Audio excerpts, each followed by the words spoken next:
consider is the overall trend of the market.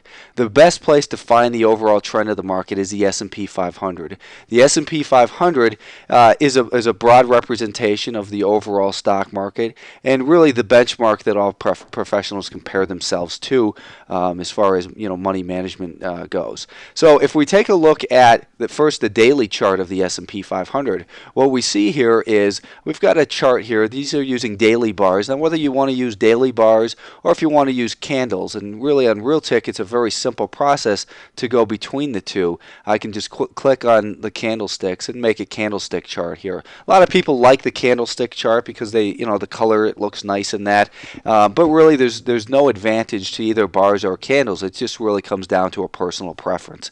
My personal preference is bar charts because that's what I've been using for the last 12 years. So I'm going to keep it on bar charts. I hope that doesn't offend anyone but it's the same exact information. It shows the open, the high, the low, and the close for any given security, or here in this case the stock, over a given period of time. Now on here I've got daily bars, so each bar on here represents the action for one day. Now what you'll also see on here is I've got these moving averages, these lines in here that help smooth out the trend.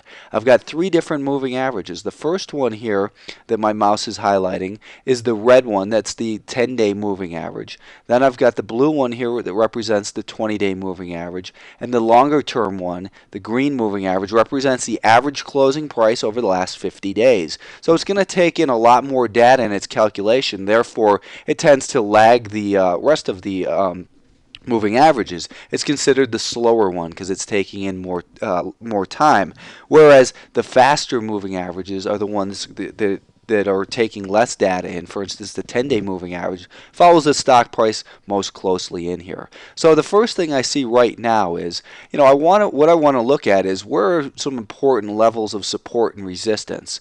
Well, we had a resistance here at about 1015 for the S&P 500, and the market did make it up above that level. It pulled back, and now that level is acting as a level of support. That's one of the basic concepts of technical analysis, that resistance, once broken, will tend to act as support on pullbacks. So we want to see if the market is going to behave the way it's supposed to. And the way it's supposed to, again, is resistance, once broken, will act as support. So now we're at a critical level here for the market. It needs to hold up.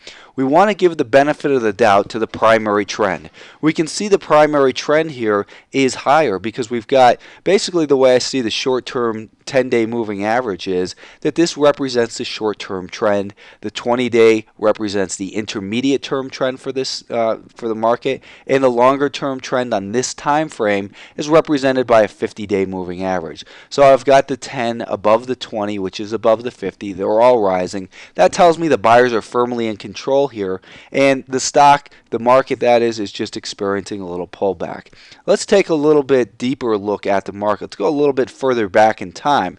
Here we've got a weekly chart. Each one of these bars, instead of representing one day, represents the open, the high, low, and close for a week at a time in here. So it's 5 days. So basically the way a bar chart's set up, this will represent basically the high and the low for any given period.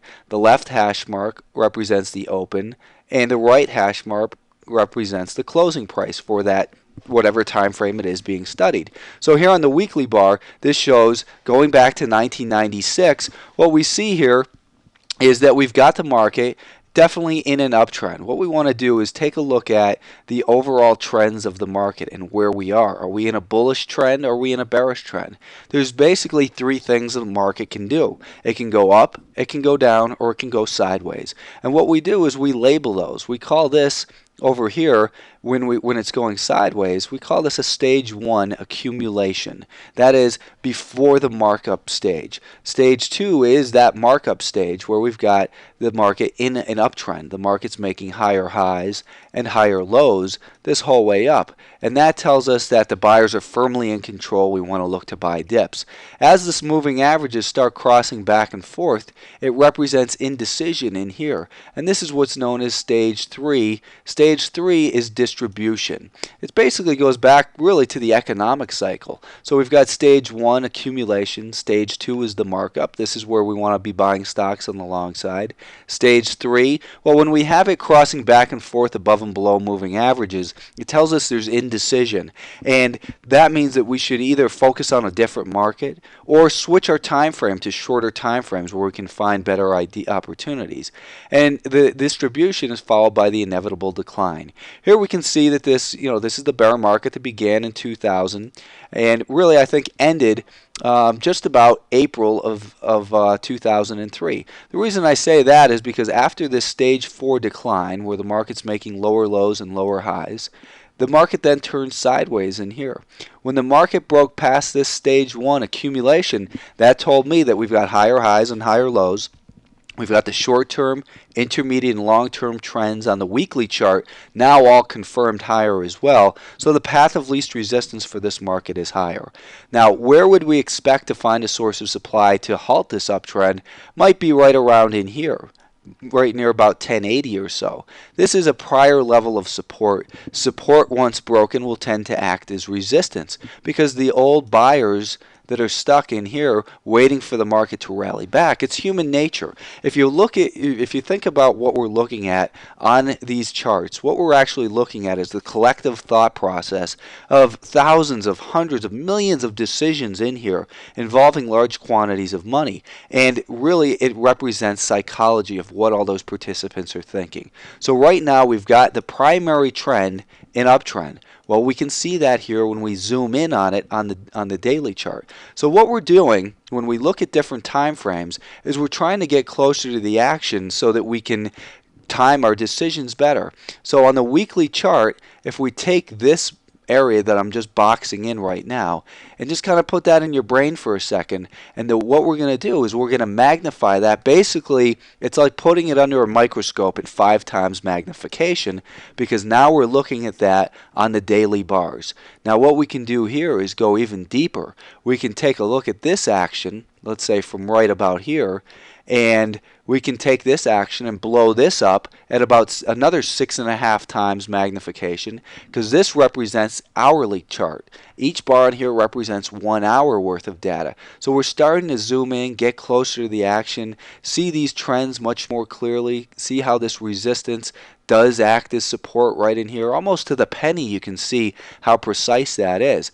Now we can take an even closer look. We can take a look at this area from here going forward, and now we're going to look at it using 10-minute bars. And we can see that these cycles repeat over and over again. Here we've got a nice stage 2 uptrend. We've got distribution in here. We had a stage 4 decline. Looked like a little accumulation. It looked like it was breaking up. It might have failed yesterday afternoon. So we want to keep an eye on this area, and we basically want to look at some important levels from yesterday. For instance, this level right here near 1012. That's going to be important for the market to hold up. That represents a higher low. If that's broken, well then this downtrend might just continue a little bit lower. So we want to keep that in mind. Looking this morning at where the S&Ps are, we're down 3 points in the overnight futures session. What I've got directly above here is a chart of that futures session. Actually, it trades pretty much all night, but it's very illiquid overnight. The Europeans start trading our market about really 6:30 Eastern time. I've got this set from 7:30, and you can see the market's about 15 minutes away from opening. And what I'm going to do is open this up a little bit further. This was yesterday's trend. This was yesterday's market. If you look at yesterday's market, what you'll start to see is we saw accumulation in here. We saw an uptrend.